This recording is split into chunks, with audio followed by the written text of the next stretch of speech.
Hello and welcome to another edition of Autocar India's Quick News, your weekly roundup of everything new in the automotive industry. Before we get started, a quick reminder to subscribe to the Autocar India channel and hit that bell icon to be notified of all the new and exciting videos coming out. The big news this week is that the Renault Duster is back in India. The original pioneered the mid-size SUV segment back in 2012, and this new version intends to reclaim ground lost to new arrivals like the Creta and the Grand Vitara. At launch, the new Duster will come with a choice of two turbo petrols, a 1-litre 3-cylinder making 100 horsepower and 160 Nm of torque, and a 1.3-litre 4-cylinder making 163 horsepower and 280 Nm. The smaller engine is mated only to a 6-speed manual, while the larger motor can be paired with either a 6-speed manual or a 6-speed DCT. Renault has also confirmed that a hybrid is coming around Diwali 2026. It pairs a 109 horsepower 1.8-litre 4-cylinder petrol engine with a 49 horsepower electric motor and a 20 horsepower hybrid starter generator backed by a 1.4 kWh battery. Total system output is 160 horsepower and 172 Nm. While the design is similar to the global spec Dacia Duster, the Indian version shares no body panels with it. The front end features redesigned LED headlights and a different bumper with chunky silver elements. Notably, it features just the Duster branding up front and no Renault logo. Chunky plastic cladding continues on the side, and the roof rails are functional, and it sits on 18-inch wheels. Ground clearance is a substantial 212 mm. At the rear, it gets triangular tail lamps with a LED light bar connecting them and a squared-off bumper with more silver detailing. Inside too, it's very different from the European Duster with a more premium cabin for India. It gets a 10.1-inch infotainment with wireless Android Auto and Apple CarPlay, and a 10.25-inch digital instrument cluster, dual-zone climate control, and a panoramic sunroof. The front seats are powered and ventilated, and it also gets a powered tailgate.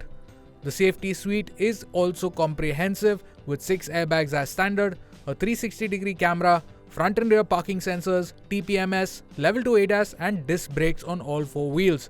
Renault has said it will be aiming for a full 5-star crash test rating. Pre-bookings for the new Duster are now open. Prices will be revealed in March with deliveries planned in April. Mahindra has launched the Thar Roxx Star Edition at Rs 16.85 lakh. It is available with the petrol and diesel engines but only in rear-wheel drive form. Here is a look at the full price list. The Star Edition gets new gloss black finish for the grille and alloy wheels. There's also a new citrine yellow exterior color available and a Star Edition badge on the C-pillar. Inside, the light color upholstery has been replaced with an all-black theme with black leatherette upholstery with suede accents. The equipment list, however, remains unchanged from the AX7 trim.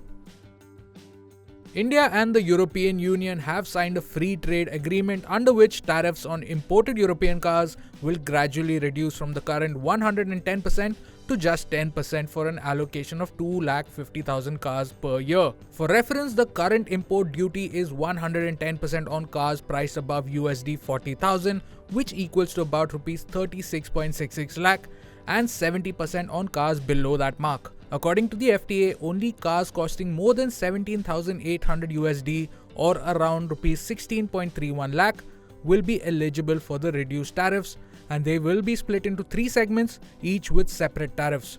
Most cars will initially move to a lower 30 to 35% rate, which will further reduce to 10% over 5 to 10 years.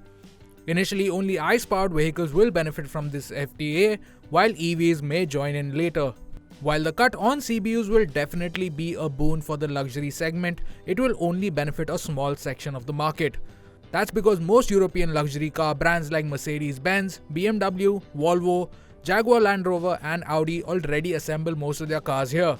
It's the high-end luxury and performance variants including Mercedes-Benz's AMG, Audi RS and BMW M models which will see massive price cuts. Sports cars from Porsche, Lamborghini and Ferrari will also benefit significantly, but their volumes are minuscule. The FTA will likely be enforced by mid-2028 as completion of legal formalities from both parties will take time. In other news, BYD India has issued a recall over a possible fault with the high voltage battery of the Seal. While the exact number of units recalled has not yet been disclosed, The brand has requested all Seal customers to have their cars checked at authorized service centers. Once at the service center, technicians will perform an OBD check. If the scanner detects an issue with the Seal's blade battery cells, the EV will have its entire battery pack replaced free of cost. This battery recall does not affect any of the other models of the Chinese brand currently on sale in India. In two-wheeler news, KTM India has launched the hardcore off-road focused 390 Adventure R, priced at Rs 3.78 lakh. At this price, it comfortably undercuts the standard 390 Adventure with spoked wheels, priced at Rs 3.97 lakh. The 390 Adventure R comes with the same setup as the 390 Enduro R Export Spec model, which means you get 230mm travel on both ends, compared to the 200mm of travel on the regular 390 Adventure. The wheels are also different.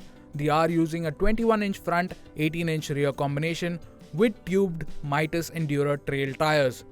These changes translate to a rather tall 870mm seat height and 272mm of ground clearance. The rest of the bike is fairly similar to the current Gen 390 Adventure, be it in terms of engine, bodywork, chassis or features.